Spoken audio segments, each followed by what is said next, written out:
So I can count two officers I personally knew were killed on the job. Two others that I knew committed suicide. So it is a difficult, emotionally difficult career field.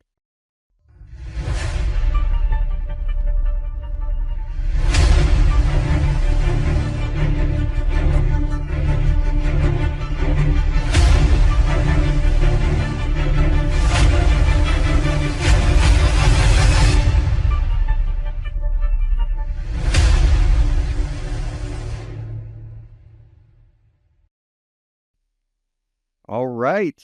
Chris Burns, welcome to the Mugshot Podcast. Well, thank you for the offer to have a conversation. Yeah, I'm so happy to have you on today.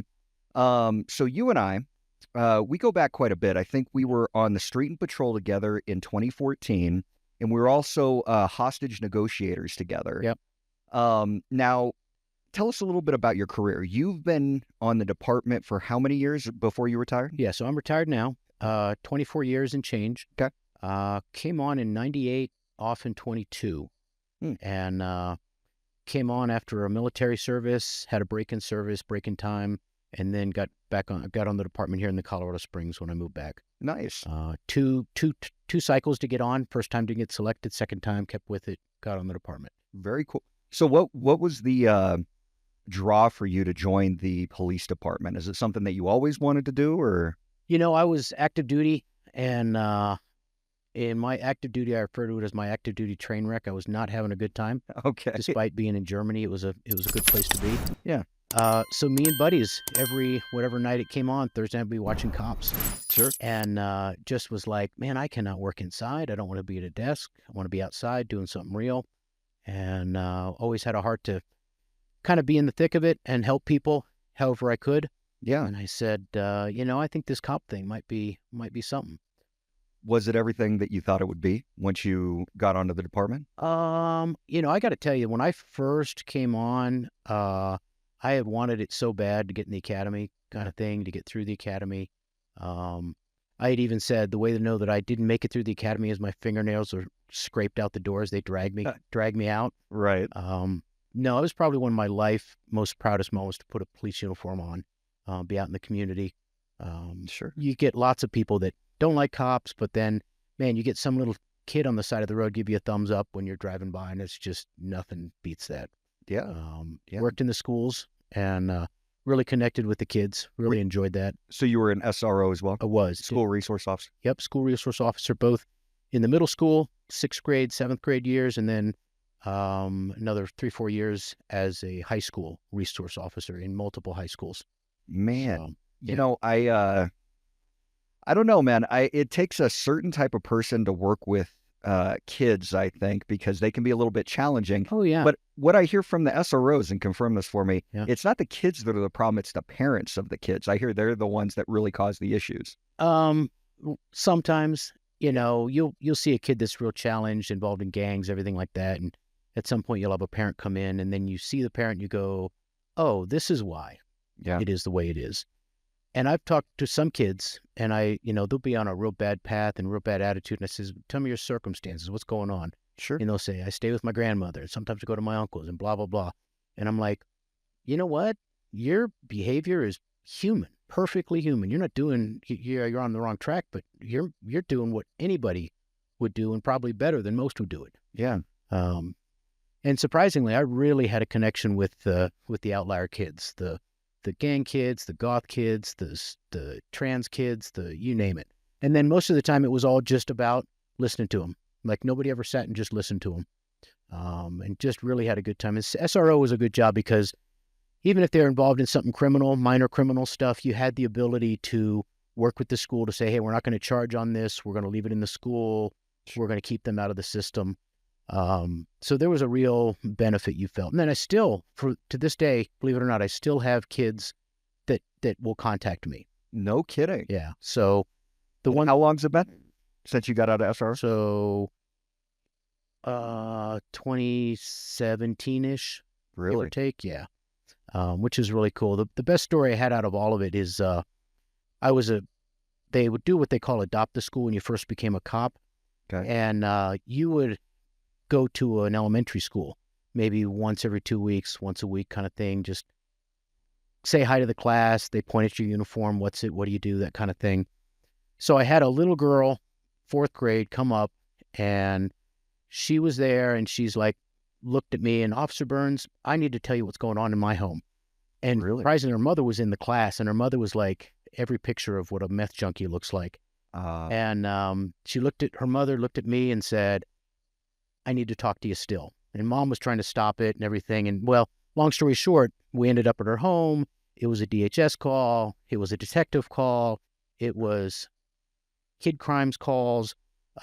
Still to this day, one of the longest shifts I've ever had.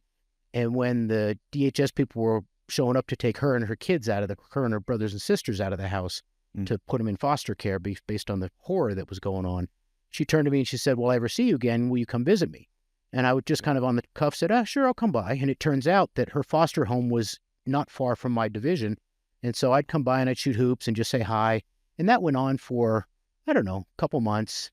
And then there'd be periods I wouldn't hear from her for a year, and then she'd call me. I got in trouble. What do I do?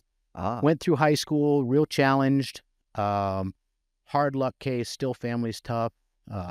She had revolving boyfriends. How do I file a restraining order? All that kind of stuff. yeah. And she's in her probably early 30s now. She'd moved out of the state, but she still calls me from time to time. How you doing? What do I do when my dog does this kind of stuff? Nope. But interestingly, she called me a couple years ago and said, hey, blah, blah, blah. She's doing the small talk. And I kind of felt like there's something else, like she wasn't telling me, So she wanted to tell you something. like something. Yeah. And she said, I've got this boyfriend. We're real serious. Things are good. I think we're going to get married. I said, hey, that's great. That's awesome. And she says, I never had a dad. Will you walk me down the aisle? And I was Oh, just like, that just stunned me. yeah. So they haven't married. I still stay in touch with her. That hasn't come to fruition, but just stunned. You Yeah. know, you can have that impression on people. Well, and the fact So, that she met you at such a young age, and oh, you, little kid. yeah, oh Yep. yeah, and to see how you were there for Yep. her, to the point where she wanted you to walk her down the aisle, and you were a police officer, just going out and saying Yep. hi to the kids. That's a powerful thing. Yeah. So there's still officers that I crossed with early, not recently, that had said, hey, you were my resource officer in school. You got Yeah. me interested in being a cop. And they Okay. were in cadets now and then cops. And yeah, so it's great when you have an opportunity to build those community relationships with those kids. Mhm. And then hopefully you've pushed them off the wrong path just enough. Sure. So Yeah, I kind of noticed when I was working down in the creek, so we had kind of the harder area. We'd see a lot of gang members and stuff like that, kids that are just going down that wrong path, like you said. And I was always kind of shocked, at least in my opinion, when I was going on these calls. You anticipate maybe the kid is going to be combative, or they're going to, back talk you. And a lot of times they do, don't get me wrong. But when you really sit down and talk to them, a lot of times it's just they're kind of looking for someone to really care for them. Sure. Everyone kind of abandoned them. They're not looked after. Sometimes, malnourished. They don't have any money. Yeah. And then when you become that guy, it's amazing how you may have saved that kid's life. Yeah. Yeah, absolutely. Yeah. Yeah. So even with the harder kids, the tougher kids, some that I have known have unfortunately been incarcerated, committed crimes, went to jail.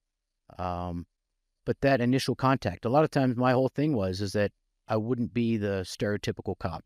Yeah. Everybody's waiting for the cop to come in and play the hard, the hard thing and give them the stern talk and that kind of stuff. And it's like, no, we're just going to talk. What's happened, and we'll see what you got to do to get through it. Do you find that a lot of people fall into that stereotypical cop role? Like the new officers that come in, they just, Absolutely. yeah. Yep. They don't have any other baseline. Yeah. They don't have any, especially if they're younger. Yeah. It's a great point. I came in almost 30 when I started. I'd been in the military. I'd done multiple jobs. And surprisingly, one of the jobs that I think probably helped me the most being that connected cop is I did door-to-door sales. Oh, no way kidding. back in the day, way back in college. And yeah, so that whole idea about I got to talk to a person, I got to build rapport, just coming in and putting your finger in somebody's chest and yelling at them just doesn't get it. Right. So yeah, lots of experiences with kids, lots of experiences, even with the parents and adults, where they'd be like, wait, you're not like what we expected to show up when you showed up to deal with this disturbance kind of thing. Yeah, And the thing is, and I worked in a group home for a while. So I think that gave me a perspective also. absolutely. But the thing I remember, especially like family disturbances, I show up, I'm not going to do anything that will substantially change their family dynamic. Right. When I leave, they're back to the same people they're there with. Yeah, So at most, maybe I can give a different perspective or say, hey, let's try something else or something different. sure. You know, I've had one call where grandparents taking care of a young kid and he was 18 and just out of control. And I just looked at him and I just was like, dude, it's time for you to grow up. Why don't you move out? Oh, but I'll move out, blah, blah, blah. And I basically just dared him. I said, pack your bag, put your stuff in it. It's summer. If you got to live in the park, live in the park. Go get on your feet, go get a job, go prove to these people you can make something of yourself. And he just kind of grumbly is like, yeah, I'll do that. Sure enough, he packed and left. No kidding. And yeah, that was one of those I just look back on. I hope it worked out. But the grandparents were eternally grateful. They're like, we couldn't get him to move out. That was amazing. Yeah. Did you give him the army pitch too? Like, hey, serve your country and No, I just said everybody's got to find their way in the world. Yeah. You know, you gotta be a man now. You got to go out. You got to get a job and Sure. get your first apartment. And hey, you might be down at the shelter for a while till you figure it out. Yeah. Do it. So, I think that's probably the best advice you could have given them. I mean, how many times do we see the kid that was 18 and then you meet them 10, 15, 20 years later and they haven't evolved whatsoever. They're still in their parents' basement, Yep. playing the video games, causing the family struggles. And sometimes you got to go live life. yeah, I'm all about young kids getting out early and struggling. When did you get out, going to the Army? I left home. So my family, father retired in Tennessee from the Air Force. Okay. And I graduated high school and I was dedicated to be a wrestler. And so I was a walk-on,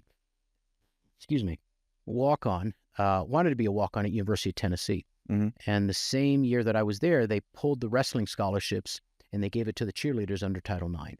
Oh, no kidding. So that kind of bittered me on football. I was all frustrated. And I just said, well, I got to do something different.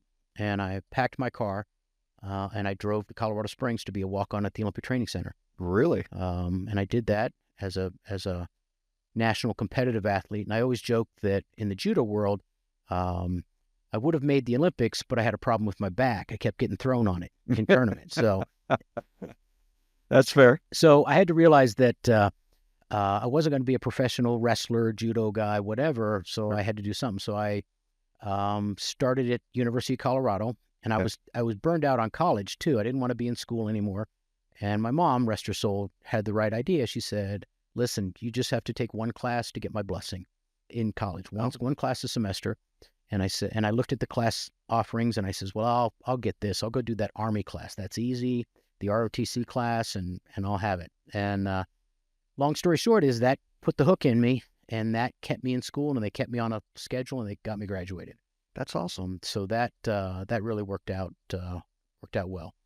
Yeah. So when I was in high school, I was in Navy Junior ROTC, Yep. and it was really helpful for me developing.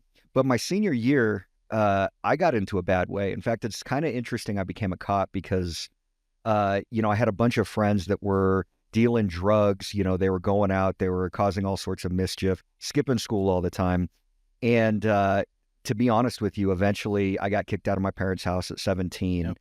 And living off the street for a little bit. And then my best friend at the time, his family kind of took me in.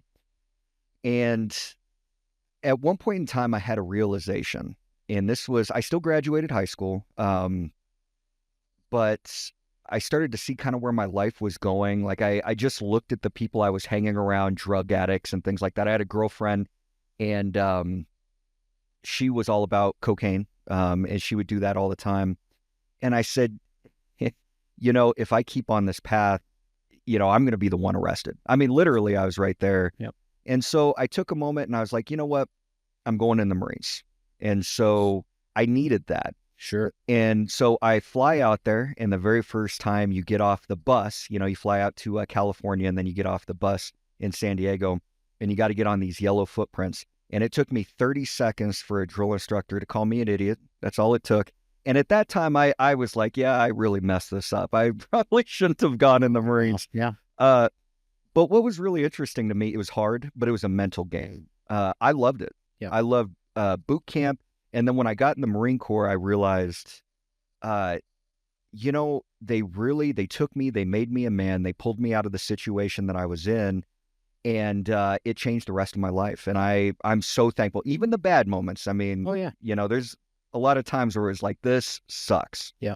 But at the same time, I'm still so thankful it happened, Yep. So I was here in Colorado Springs, struggling through school, starving athlete. Yeah. And with the ROTC, I linked up with a lot of the National Guard soldiers that were going to college. Okay. And they told me about the National Guard, they pay for college, et cetera, et cetera. So I went to the recruiter, the National Guard recruiter. Yeah. And I says, hey, look, I want to fly. I want to be with pilots and helicopters, blah, blah, blah. And he says, absolutely, we can totally hook you up. But what we really like to have you do first is to get some experience. We really recommend you go in the artillery. Of course, yeah. They got a mission to make. I got sold a little bit of the bill there of so I enlisted in the Guard. And for those that are not familiar, with the National Guard, you go through all the same training the active duty does. So Sure. Same basic training, same tech schools, that kind of thing. So went to basic training, Fort Sill, Oklahoma. Everybody's got basic training stories. Sure. And it was the worst time with the best memories. Yeah. Loved it. I even look back, like I said, the crappy times were still great. Yeah. And came back out, was a part-time Guard guy doing the artillery thing and still going to school, still being what they called a cadet in the Guard, and then finished college and commissioned from there. Nice. But the by all means, the National Guard, the soldiering, that kind of stuff gave me the edge to perform very well on all the military stuff, which qualified me for aviation in the Army. Gotcha. So yeah, it was a road that I couldn't have picked it out myself, but it worked out. Well, I find it so funny that they tried to convince you of this other thing. My recruiter, Yep. he gave me the same thing. Yep. I went in, it was right after the invasion. Yep. And so we're talking, 2002, I went into the recruiting office. Wow. And I said, I want to be infantry. That's all I wanted. Marine Corps Just infantry. loved you there. It didn't matter. Well, you would think that that's what they want. I mean, that's basically the tip of the spear. That's what everyone goes in the Marine Corps for. Right. But since everyone goes in the Marine Corps for it, they have all these other billets that are unfilled. So my recruiter, he says, hey, I know you want infantry, right? Man, we're not going to have anything open for a bit. He's like, the best thing that you can do is to go open contract, and you'll be in some sort of combat billet or something like that, and you can do it. Now, I believed him as well until it was like maybe a week before I was supposed to go to MEPS, and I found out where they're going to put me. And if I recall correctly, it was either admin or refrigerator repair, those two things. Yeah. And I looked at my recruiter, I said, no, you figure it out, or I'm not going. And so at that particular time, it was so coincidental how it worked out. There was another guy that was going to ship out when I did. He got a DUI and he lost his infantry billet. Oh. And so it ended up being security forces. That's like a B billet of infantry, Yep. but it was better than admin or refrigerator repair. You know what I mean? Yep.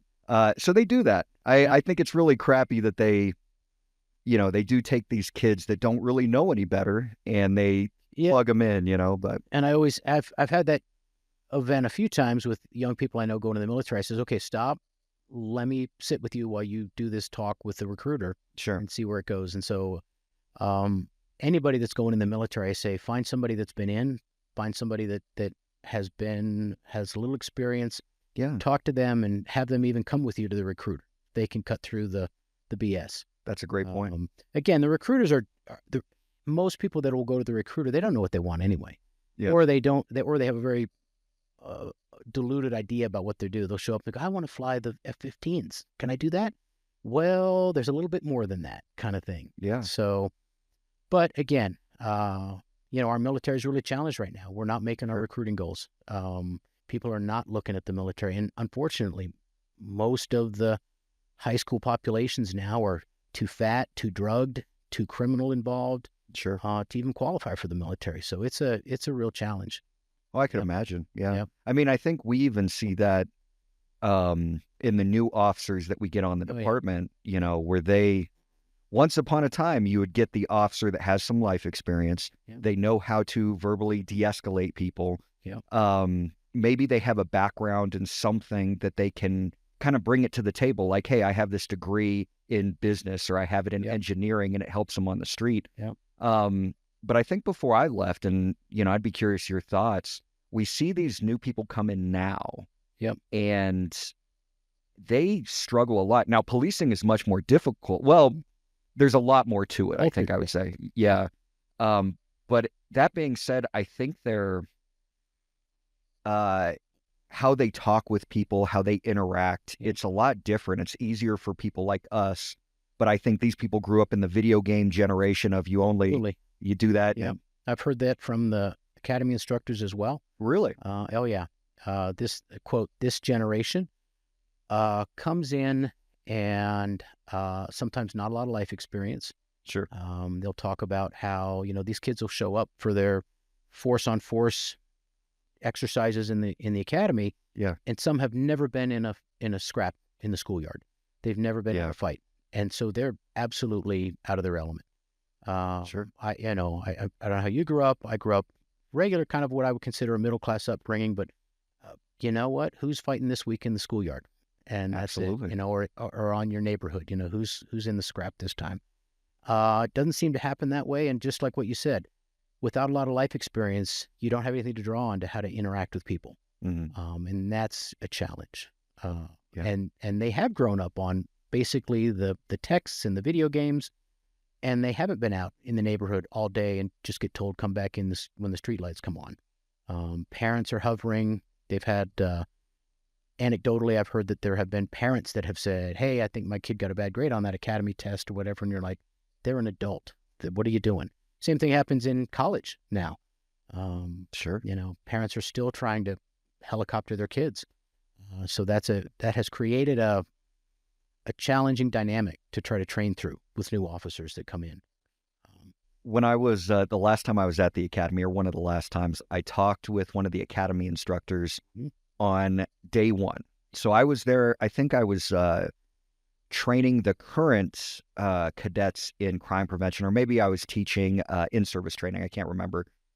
But I went and I talked to the academy instructors. Again, this is day one for their upcoming academy class. Yep. And they were frustrated and very just irritated at the level of some of these kids. And what I mean by that, an example that they gave me was day one, they had a kid come in. He was dropped off by his mom, and he wasn't wearing a uniform. He was wearing a Led Zeppelin t-shirt, and he thought that would be okay.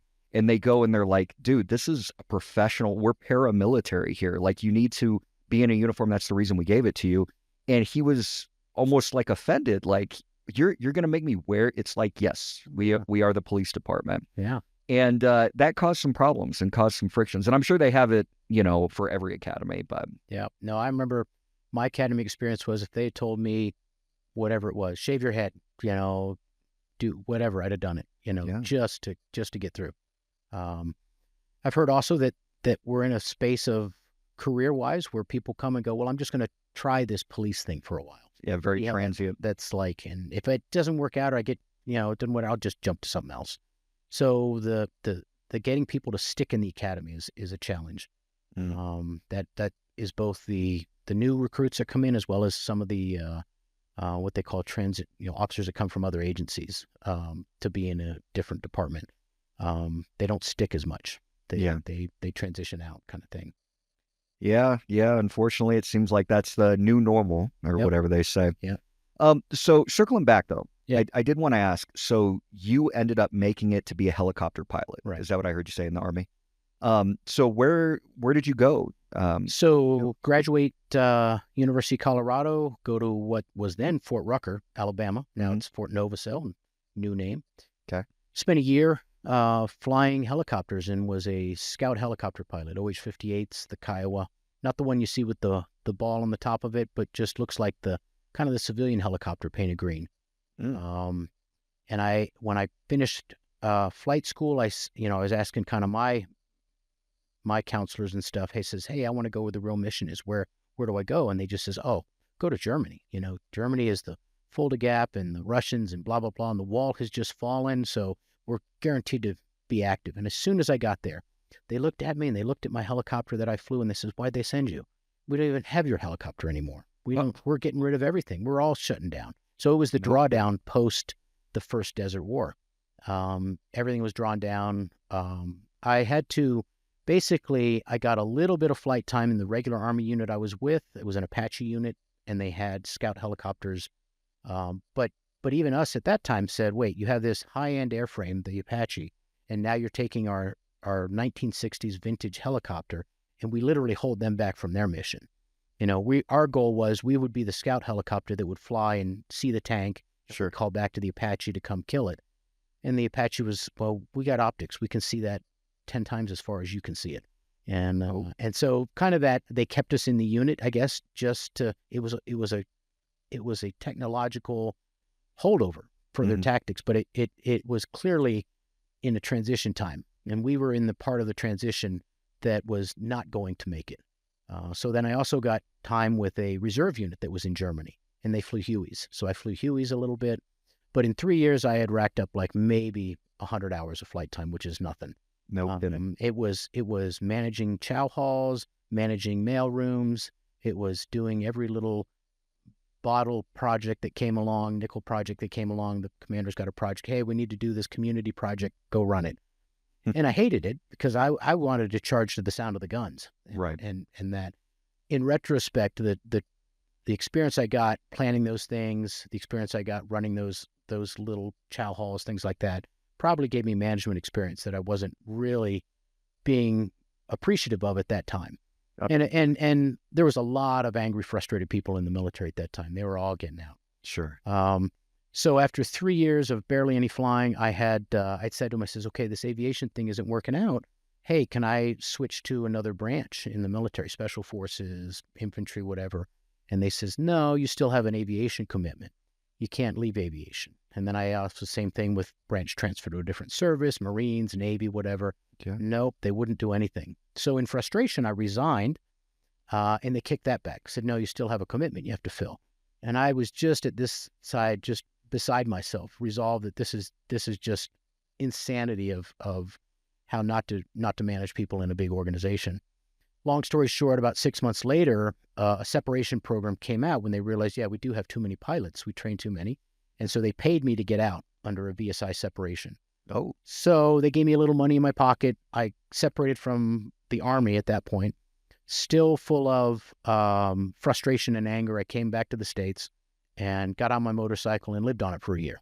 Oh, nice. Grew my hair long, beard, traveled all over the country. And really, I was at that time, I kind of said I was interested in cop work. I went and visited different departments around the country to see which one I may want to work in. Didn't want to do anything on the East Coast. Southern California was too crazy. Pacific Northwest was too wet.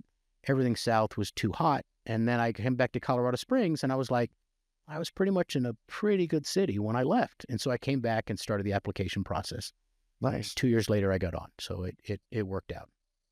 Man, that's quite a transition, but I'm glad it worked out there. Yeah, no complaints. So when you were on the department, we were talking a little bit before we started rolling the cameras. You've seen a lot, but one of the things that you brought up to me that I wasn't aware that you were a part of were some of these active shooters that we've had in Colorado Springs. Tell me about some of those. So in the lore of Colorado Springs history, we've had a number of significant incidents calls. We had the Texas 7. That was a group of 7 Texas inmates that killed an officer, broke free, and it was big national news. Well, they ended up in Colorado. Half of them were in Woodland Park, half were in Colorado Springs, and I just so happened to be with the tactical team when that happened. It was kind of a funny story. I was working Sand Creek, southeast section of town, and I had a real interest to be SWAT. And so I would contact that unit and say, hey, can I go spend a day with you guys? And I got it marked on the calendar a month in advance. Bosses said, yeah, go do it, whatever. So the one day I was scheduled to go do the tactical team. They called me and they says, hey, listen, We are all stacked up at the department. We're not doing any operations because we got leads on this Texas 7. All we're doing is sitting in the office waiting for the call, and nothing may happen at all. So your call, you can come hang out in the office, or you can stay on your shift and do whatever. I says, no, I'll come in. Yeah. So there I am, hanging out in the POC, the Police Operations Center, and they'd set up a huge command post, and they've got phone banks, taking phone calls, hundreds and hundreds of phone calls of people with tips about where they think they've seen them, something unusual. And really all I was doing was just admin stuff with them, like literally going and counting guns in the armory and going out and washing the windows on the big Bearcats and stuff like that. So toward the end of shift, I could tell that the SWAT supervisor was just frustrated. He's like, they're not going to do anything. So he literally walks into the op center, and they've got a whole wall full of Post-it notes with just different leads and different unusual circumstances that have happened. And he's just reading through them, and he goes, this one. And all it was a clerk at a hotel had checked someone in, and she just said he just seemed weird and wouldn't look at me, like kept a ball cap over his face, and we checked him in. He says, we're running this one. Click. And so everybody knew it was just to get out of the office. Everybody was stir crazy at this point. Sure. And they loaded up the TAC van. I was with them. And we drive out to what was then the Holiday Inn by I-25 Garden of the Gods. And we're sitting in the van, and two of the SWAT guys goes, well, this is going to be nothing. So they positioned one guy on the outside of the room that they were interested in, and another SWAT guy went to the front desk and said, ring, ring, call the room and says, hey, Colorado Springs Police, we're looking for so-and-so, blah, blah, blah, blah, blah. And the guy said later, he says, it was dead air. And then the guy on the other end says, yeah, that's us. Really? And the next thing, all hell. So they just admitted it right there. Just said, nope, that's us. And they were stunned that it was them. Then we formed the perimeter. I was on the perimeter with the other SWAT guys while they negotiated them out. Yeah. CNN shows up with the cameras and the trailers and everything. It was just a dog and pony show to no end. And they ended up catching the two guys. Had a reporter interview the guy who wanted to tell how bad prison was, and then he'd give up. And he did. And then they took him in custody without any problem. So when you say all hell broke loose, what did that look like? It was, we were running to get to the edge of where the room was on the outside to make a perimeter. Sure. And then the guys on the inside were running in with shields in the hallway. They were evacuating other rooms. And then this seemed to be this roll of resources just start piling in. Officers, news, FBI shows up, all these kind of just three-letter agencies all over the place. Other agencies show up, and there we are, all piled in while we just wait for them to surrender. No kidding. Yeah. And did they end up coming out? They did. Peaceable, arrested them, non-issue, no shots fired. But it was amazing just to be there to watch all that go down. Well, and especially just to pick a random tip. I mean, obviously there was something that caught their attention. Caught their attention, but that was it. They had already arrested or contacted some up in Woodland Park, a town just east of or west of Colorado Springs, and they caught the guys here. But that was my first exposure to the full tactical side, which was really, really pretty neat. Yeah. So, yeah. Did you like it? Loved it. Yeah. I had a great time. I kind of guessed I had tested for the SWAT team and done well. And in I tested for a number of specialized units. And I got the kind of wink, wink, nudge because I was also a military reservist at the time. Oh, okay. So the challenge, and this is my total projection, I never had anybody come up and say this, but it was, I'm going to be gone a weekend out of the month, a couple nights a week, that kind of thing. So I wasn't as available on pagers for immediate call outs and stuff like that. So my guess would be my resume fell to the bottom of the pile. Sure. On some of those things, and reasonably so. So there were kind of cases like that throughout my career. Yeah, I mean, I can understand, if it causes some issue with the on-call schedule or something like that, you got to have officers available. 100%. Yeah. 100%. Yeah. I gotcha. Yeah. And then, so you also told me about another one that was in Colorado Springs history, and that is the New Life shooting. Yeah. So we had a church shooting that was going to roll in to become a mass shooting. Thankfully, their armed security guards ended the threat before it came that way. They did kill two people. The shooter killed two people there. It was a Sunday service. they actually have extra duty officers, and those extra duty officers left. And as soon as that happened, the shooter dropped a smoke grenade on one side, came in a long corridor and started shooting, killed 2 people in the parking lot. Anyway, that blew up too. Now, it turns out I was with the air unit at that time. Okay. So as soon as that occurred, it hit the news. I was already on the way to the hangar. I knew the page was coming. Sure. So we got airborne pretty quick.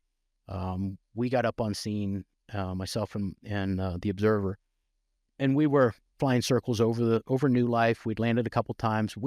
It was in the winter, and we were looking at footprints on rooftops and things like that, realizing we didn't know there was just one person that we knew was down at that point. So they had to go through the whole process of clearing the entire. It's not just a church; it's an entire campus. There's a very large mega church. There's outlying buildings. There's schools and things on that area, on that campus, and it just took hours to make sure everything was finally secure. But we got up there. We'd even landed. Got instructions. We'd carried, stuff while we were working this incident. And, the chief shows up, the news shows up, the tents go up for the news. So it was another big event that we were on. Yeah. Yeah. And then the last one that you mentioned was, if you can talk about it, Planned Parenthood. Yeah. So Planned Parenthood was an active shooter. The guy killed 5, I think, 2 inside and maybe 3 outside. 2 officers that I know of were shot. By the time I had gotten the call, we were actually in the post cleanup phase, and that scene had remained closed for several days following, because it was a very large scene. You can picture he's shooting outside with a rifle, but we were on the perimeter. We were collecting evidence. We were ensuring people didn't wander into the area. And challengingly, people that I personally knew had been shot and injured. So that was a pretty moving event, and it was in my patrol division. It was my sector that happened. I just wasn't on at the moment that happened, and as soon as it happened, we all come in. We all begin to provide support. Sure. But I had been in that building. I had actually met with their security. And quite frequently, we'd be called there for the protesters that would show up, the anti-abortion, pro-abortion, or pro-choice, anti-choice, however you want to frame it. So I knew the building, I knew the people, I knew everything about it. So it was close to home. Well, I can imagine. How do you prepare yourself mentally or recover even after losing a friend after a situation like that? Yeah, so I can count 2 officers I personally knew were killed on the job. 2 others that I knew committed suicide. So it is a difficult, emotionally difficult career field, to say the least. And I would say that when something's happening, when things are occurring, you're not in this. You don't have time to be fearful. Similar to anything you've done, like you ask military guys, and they'll go into a combat situation, and the fear really doesn't hit them till everything settles and the dust quiets down, and you're all of a sudden, oh, that could have happened, and that would have been real bad. Sure. So part of that is the training that you get, and you can only rely so much on the training you're going to get from your organization, be it police or military, but you really have to take your own training very seriously. Mm-hmm. I had done just through critical calls I'd been on where I'd said, oh, I would have been in a shooting situation here, and I'd go back to the range and I'd practice whatever that was, and just being very proactive on your own training. Same way with just like I was a wrestler, so I'm always kind of doing that in a dojo somewhere, in a training hall somewhere, doing something. Yeah. Later in my career, I did get involved in a shooting, so I went through the shooting, the post-shooting, all the investigation, and that sucked. I realized that in some ways, you're not as fearful for yourself as you are for the effect it's going to have on your family and your friends. Tell me about that. Yeah, so it was, I was 20 plus years on. Okay. And we had a guy with a rifle that was aggressing and suicidal and held the gun to his head. And I got up within a few feet of him, and he was clearly impaired by something. But as we're all in it, you can picture this big horseshoe of cops, guns out, put the gun down. He then goes and tries to carjack a car. And I, at that point, go, it ends here. Yeah. So I ended it. But immediately that happened, kind of, the dynamic of the time. This is post George Floyd. My phone blows up. Everybody calls me. Are you okay? Are you okay? And was he black?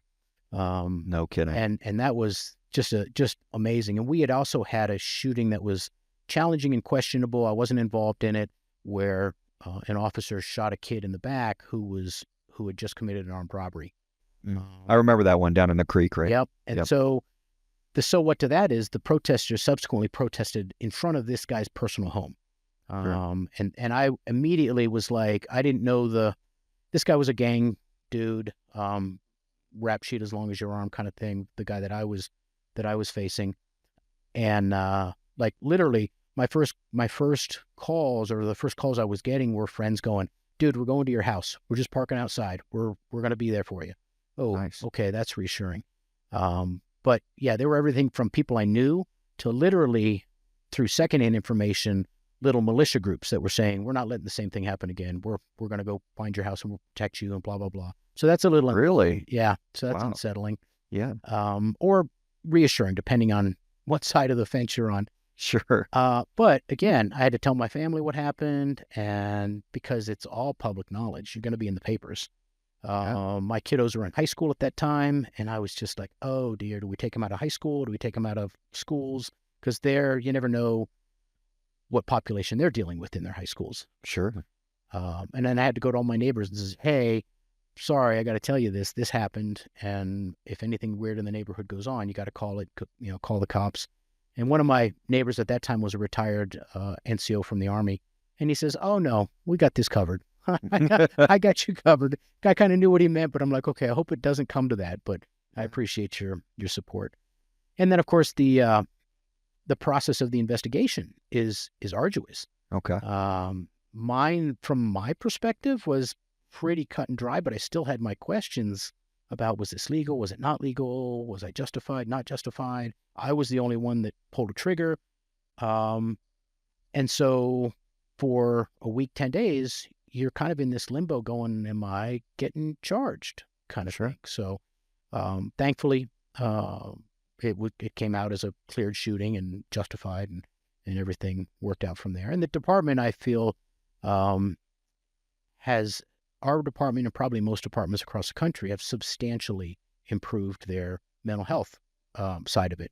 Normally, it's like 3 administrative days and you're back on the street. This was 6 days, duty days, not working before they bring you back. And even coming back was a challenge, because obviously this shooting occurred in my sector.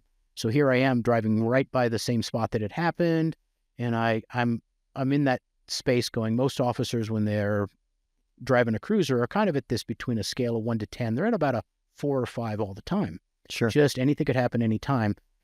I'm already at a 7 or 8, just to be back in the job. And I get back there and I'm at a 10 stress level, just being there. So you got to face that again, and you got to just get back on the horse and keep rolling.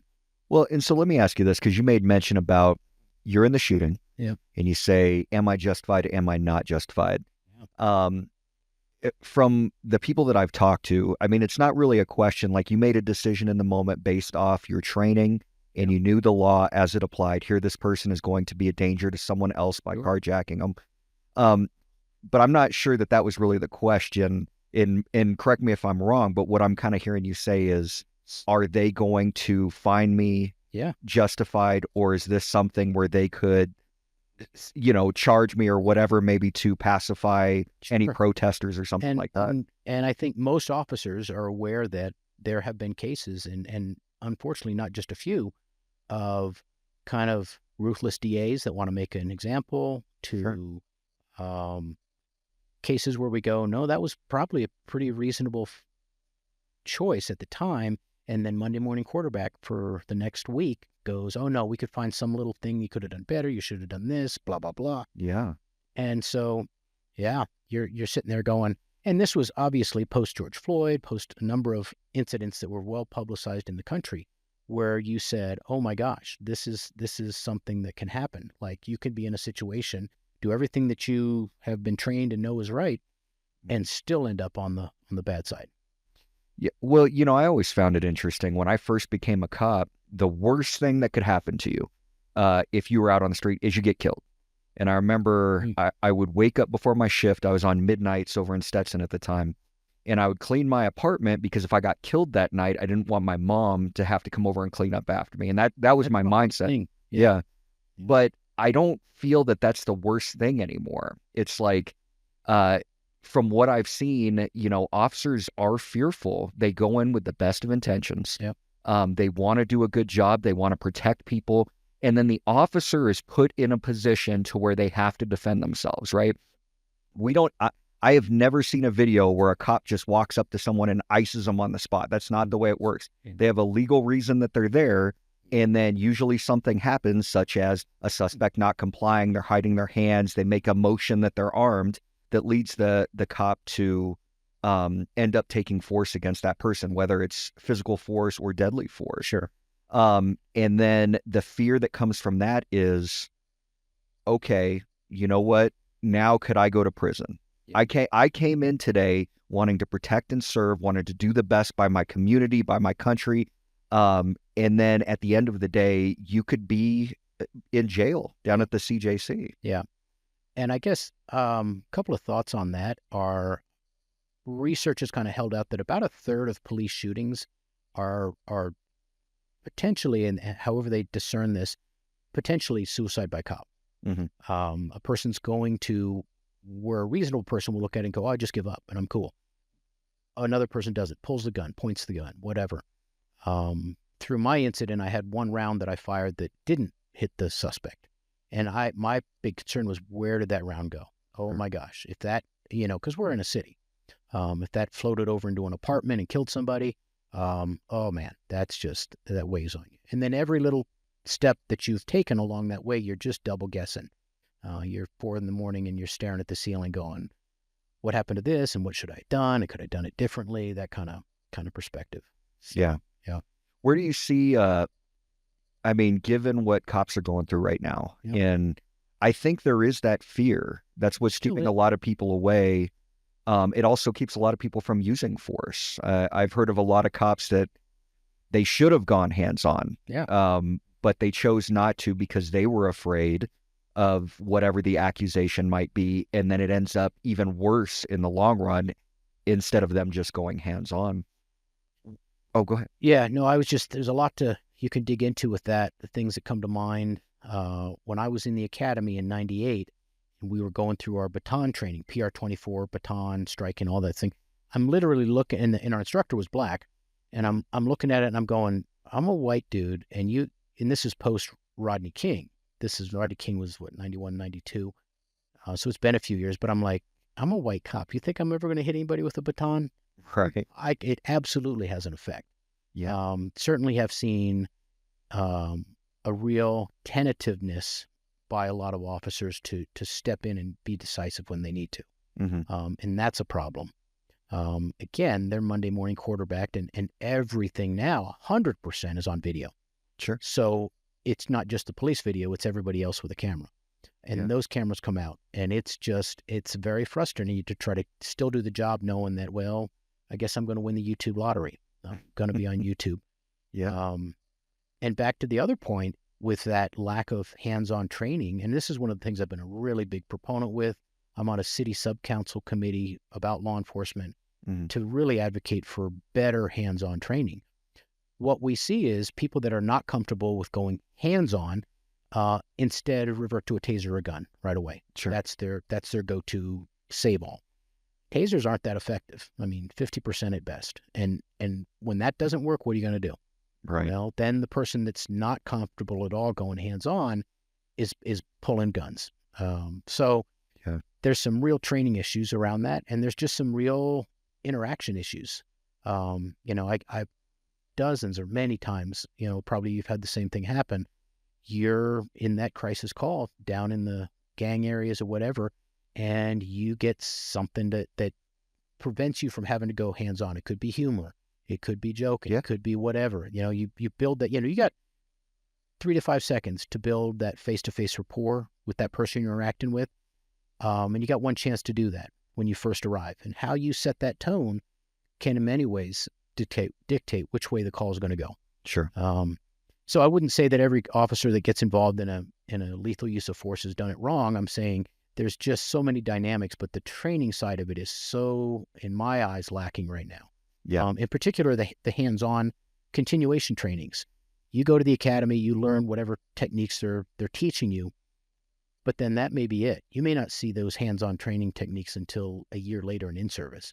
And I was a big proponent. I've actually recommended through the city, I said, every officer who's on a 2-week shift, that's a pay period, 1 hour of that should be at the division, in the mat room, rolling, wrestling, hands-on, just putting hands on somebody. I like that. Training partners.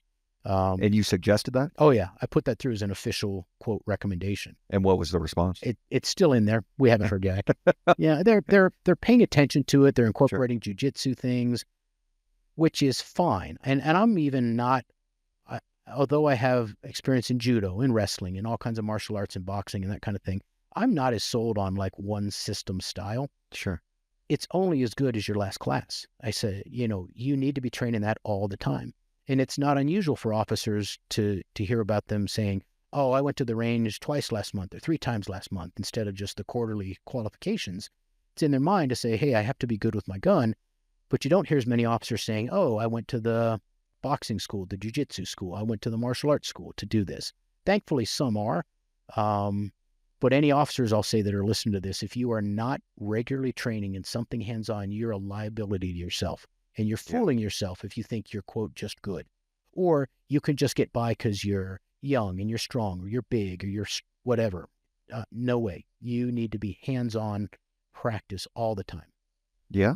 I mean, even as a competitor, I will tell you, if for any reason I had a stretch of a period of time I wasn't able to train, wasn't able to work out, whatever, and then I'd get back on the mat, it was noticeably worse.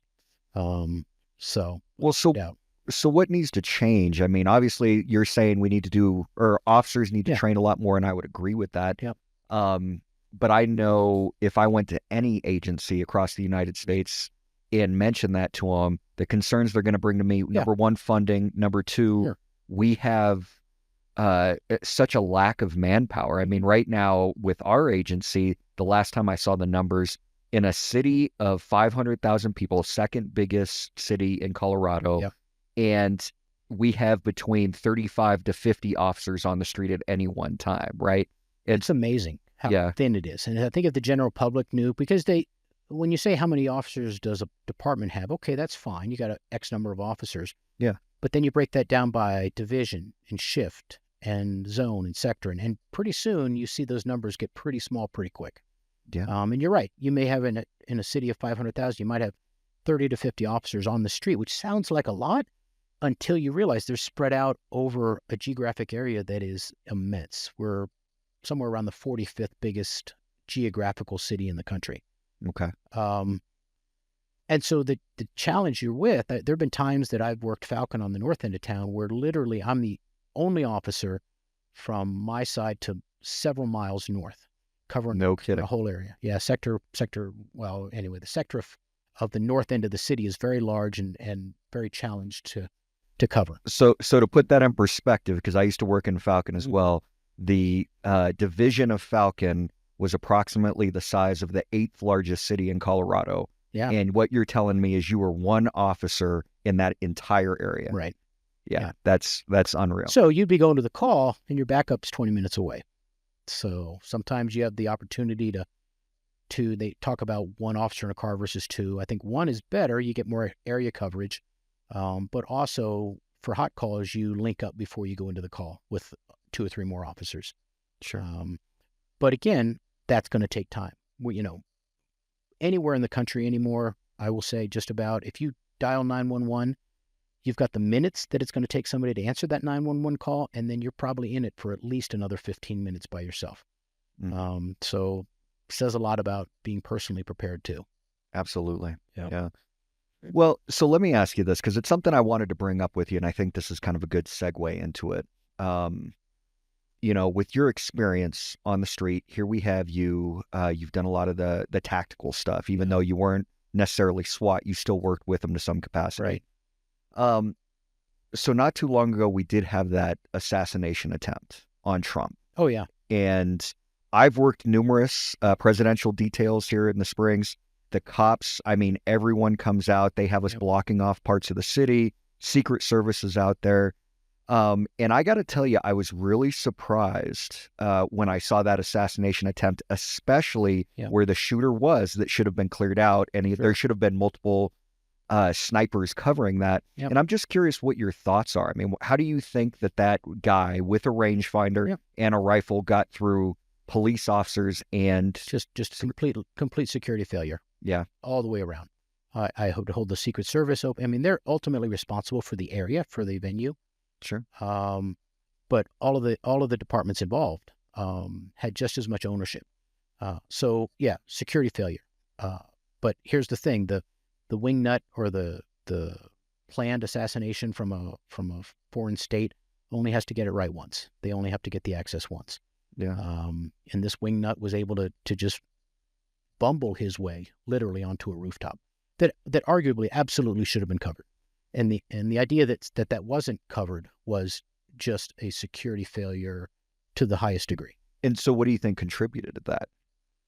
I mean, are we Oh, talking God. about like the lack of manpower from the police side, or is it just they got too complacent, or how does it? So I don't have any direct knowledge of any of those agencies, Okay. and all I get is what comes off the mainstream media side of it. Sure.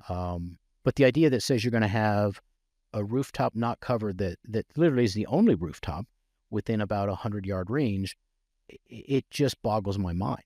Were people not paying attention? It absolutely could have been a failure of nobody's fault. Meaning, oh, I thought you had it. No, you had it, and it was just a screw up that this wingnut was able to crawl into. Mm-hmm. I think by the grace of God that he wasn't able to fatally shoot the president or the ex-president. Sure. But again, I baffle my head. And I think the same thing about the January 6th Capitol riot. There are protests and riots at the Capitol on a regular basis. Mm-hmm. And this was a security failure of the Capitol Police. I mean, even as a retired police officer who wants to think the best of my organization and people, I'll be the first to call them out too. Yeah. No excuse. This turned big. And quite frankly, it was a group of probably just very twisted, mentally ill individuals who were able to begin to damage the Capitol. Sure. Prior to that, the year prior, I think there was a Democratic sit-in which locked down the Capitol. I mean, they do sit-ins in the rotunda all the time.